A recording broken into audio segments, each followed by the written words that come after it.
Hello everybody. It's Valerie here. I'm in my pantry. Just tilt you there and hopefully Teddy will not knock this over. On my way to work today and decided that I needed something warm to take with me into the car, which prompted me to then think about something. So as I'm making my tea, the thing that I really felt like having to this morning on the way to work in my keep cup, which my son so kindly decorated for me, look at that, is going to be rooibos tea with almond milk. Teddy, you need to go out, Teddy, because I have no confidence that you will not bump my tripod, which is sitting very weirdly in my pantry. Just realized. Hang on, be right back. Yes, rooibos tea with almond milk, honey, and cinnamon. Honey from real bees, thanks to my friend Nada. Oh man. Oh, it has my least favorite rooibos tea here, the one with vanilla. I just don't understand. Why do you have to like spoil a perfectly good flavor by putting vanilla in it? Anyways, and I wanted to share with you a long time ago, once upon a time, in a land far, far away, when I was working overseas, I had a boss whose former job it was to scenario plan for the government in the country that I was in. It was all, as I gather, rather top secret, and really couldn't tell us very much about the scenarios, but he basically, that was his job, to scenario plan. And in the business that we were in, he therefore would scenario plan all these interesting alternatives to the future. And he was so good at it. He was so good at it that he basically built a business around it. So the business that we were in was in the business of careers counseling. And what he was doing was he was using scenario planning, all of his scenario planning skills, to forecast what the economic future would be for the country that we were in.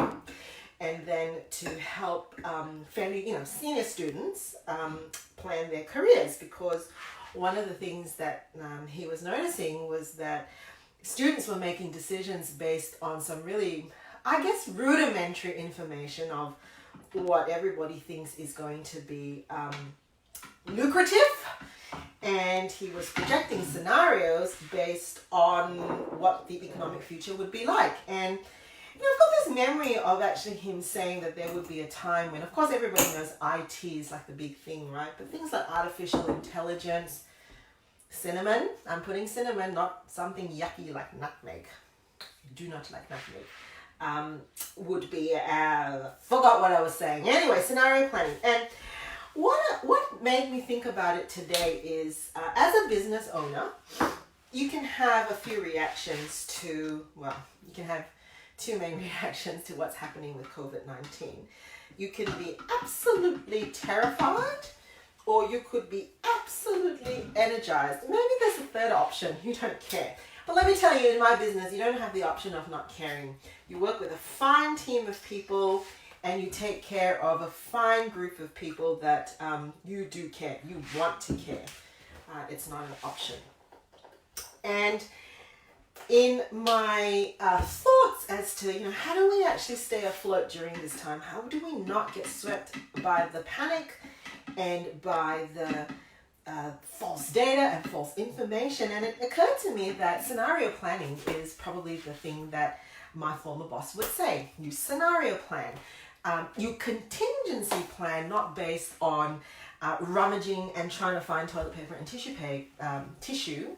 I know we shouldn't laugh at this. But you kind of have to try to find the humor in this. And I went online to look for toilet paper because, I've got a practice and we've got our community, and I'd love to be able to say to anybody in our community that didn't have toilet paper, if it was causing them problems, here we've got a stash. And I went online, and the only toilet paper I could find online was toilet paper that had Donald Trump's face on it.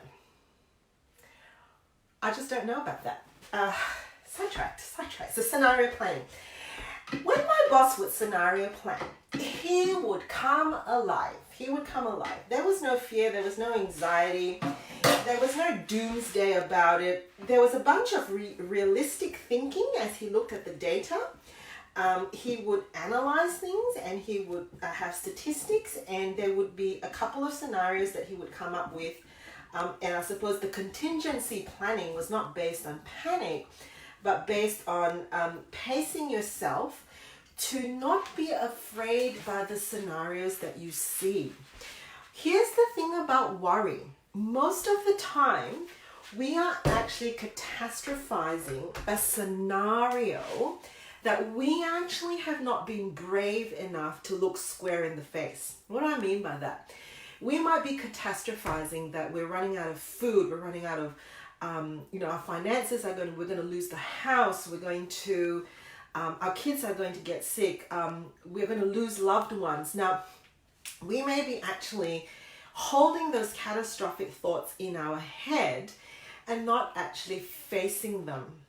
And one of the scariest things, but one of the most effective things to do is actually to turn around and to face that scenario and to actually crunch the data and the facts that you can have for what would lead to that scenario, but not just stop there. Also ask ourselves, in the worst case scenario, what are we likely to do? But also, in the best case scenario, what is it likely to look? What is it going to look like? Because the reality is that we've been able to live our lives, however old you are, 45 this year, I think, or 46 or something like that, through a bunch of adverse conditions and situations. And every adverse condition and every adverse situation has given us an element of wisdom. Wisdom being that blend of contextualized knowledge, knowing how to apply knowledge, and also being able to tap into our own instincts, intuition, and our feelings. And we've been able to come up with collective wisdom or collected wisdom for ourselves, such that every new situation that we now face, we're not starting from scratch. Yes, some financial situations may not look palatable.